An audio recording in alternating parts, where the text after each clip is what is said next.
I played earlier that footage of Joe Biden swearing at a working man, calling him a piece of... It looked like he was about to slap him.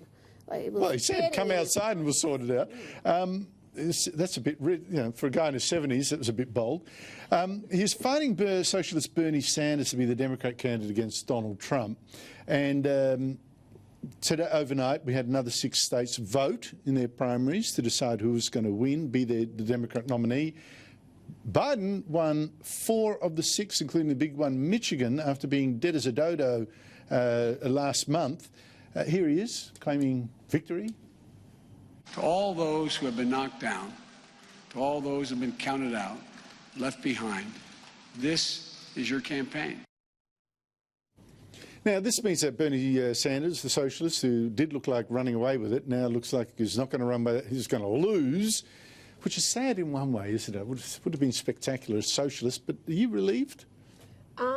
No, because Biden is, at least Bernie knows what day it is. Biden seems to be too often thoroughly confused, having all sorts of cognitive issues, having anger issues. That outburst that you played earlier isn't isolated. He's had a couple of those already in this campaign. Called one guy fat. And called a woman a dog-faced pony. A dog-faced pony soldier. I mean, I don't even know what that means. But again, she didn't do anything to warrant that. So it wasn't like she had a go at him and he was retaliating to the same extent. So for someone who's trying to win hearts and minds of particularly of the Obama voters who switched to Trump at the last election, that sort of carry on, I don't think is going to win him too many fans. He's not Donald Trump. He can't get away with, pointing his thumb. Mind you, Trump has never behaved like that with a constituent. You're going like this to someone? How rude is that? I mean, I felt rude just doing it as a demonstration. It's terrible. The guy tried to impose his his barriers, and he said that's not okay, and that just seemed to set him off even more, made him more angry. Like, how dare you tell me I can't poke my finger in your face? Can you do it to me so the YouTube clip will look like I'm not bullying a woman?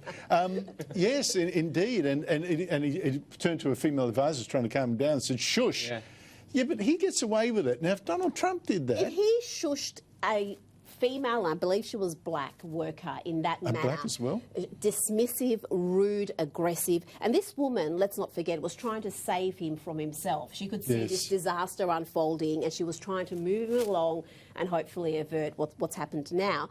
And the way he spoke to her, if Trump had done that once, you would not hear the end of it. But are you sort of sorry, Daniel, that it isn't a contest between Bernie Sanders and Donald Trump, because the debates would be spectacular? Well, I'm looking forward to these debates. Yes. Can you imagine Biden and Trump going at it? But I am a little bit concerned about Biden. As Rita pointed out, he's lost the plot when it comes to his mental faculties. And I think what's happening here is the Democrats know they're probably going to lose in the next election, and they want Biden there because Biden will be an empty vessel for the Democratic establishment. He's not going to be the one coming up with the talking points and the ideas. He is there to rescue and save the Democratic establishment. Remember, when Trump came in, he swept out the old guard.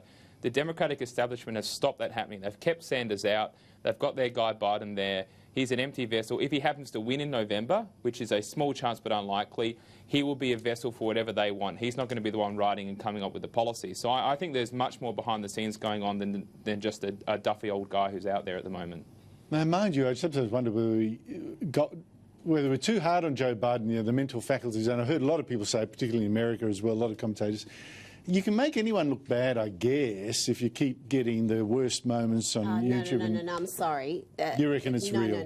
No. He has been like this for some time. So a couple of the video clips that are now doing the rounds go back 3.5 years, when he was talking incoherently about kids touching his hairy legs and watching their hairs come up. What sane person says that with microphones in front of them? I mean, there's just too many instances. He forgot Obama's name recently when he was trying to talk about his made-up names of world leaders that he's apparently been dealing with who retired. And they claimed that he'd been arrested by South African police while trying to meet Nelson Mandela, the claim he made last month. Completely false. But I guess the one advantage is you say, well, he's not deliberately lying, he's just confused, so you can't say he's a liar.